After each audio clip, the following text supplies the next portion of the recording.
It's a journey to protect and restore the St. Johns River, and it ended today. For the past 13 days, the Riverkeeper and a team of advocates have been making their way along the entire 300-mile length of the river. They started from Middleton's Fish Camp in Vero Beach, and then the group made their way through the north area in the Sunshine State. All right, today they're at Huguenot Memorial Park. They're kicking off the last day of the Save the St. Johns tour. So joining us live, St. Johns Riverkeeper Lisa Rinaman. Good morning. It's good to see you out there by the river. It's beautiful. How was your trip? It's a gorgeous day out here by the St. Johns.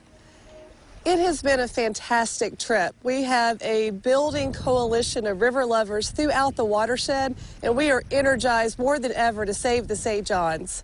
Talk about the importance of the St. Johns River. Obviously, it's something beautiful. We see your backdrop, but the importance of keeping it clean and protecting it.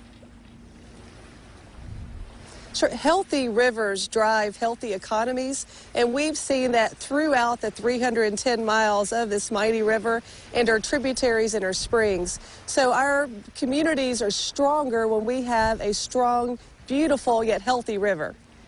Did you see anything on your trip that was an indication that we need to step it up a little bit, maybe trash or things that people are doing to damage our beautiful river?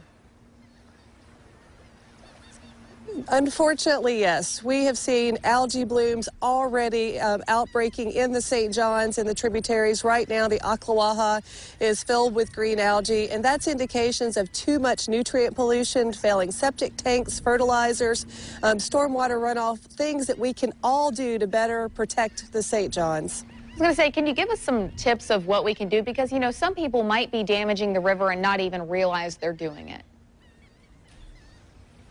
Most definitely. You need to make sure you're using little or no fertilizer. Fertilizer runoff both in our urban areas and in our ag areas is a big problem. Simple things like picking up after your pets is very helpful, not using toxic chemicals, and using water wisely. The less water you use, the more you conserve, the more water will stay into the natural system. Besides following those suggestions, what else can people do? Is there a way to donate, or is there like a cleanup day that you guys do every now and then? What are some things if people are really passionate and want to get involved?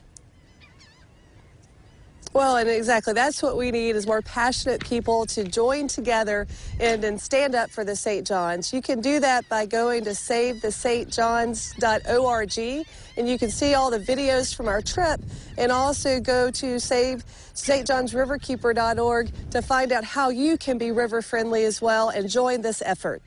That is wonderful. Well, tell me more about your trip. So did you guys stop off at places? Where did you stay? How did it all work? We did. We visited at every fish camp along the way in the headwaters. So we got up here. We had more to choose from, so we went to as many as we could. And we didn't just go to enjoy the bounty of the St. Johns at the fish camps, but most importantly, to meet the people. There are passionate people throughout this river that care about our river as much as we do in Jacksonville. We've met with those organizations and all of those individuals to celebrate their portion of the river, but most importantly, to connect on the waters of the St. Johns, her tributaries, and her springs. Now, I know you probably didn't do any fishing, but now is a good time. This weekend, it's a good time for people if they don't have their license. Talk about the recreation as well. Obviously, we want it to be beautiful to grow our businesses, but it's just a fun place to be. I saw you were kayaking, and that's just a fun thing to do in general, but throwing in the fishing is even better. Oh, most definitely. In fact, my boys are fishing as we speak right here on the banks of the river. And we've met with commercial fishermen as well as recreational fishermen.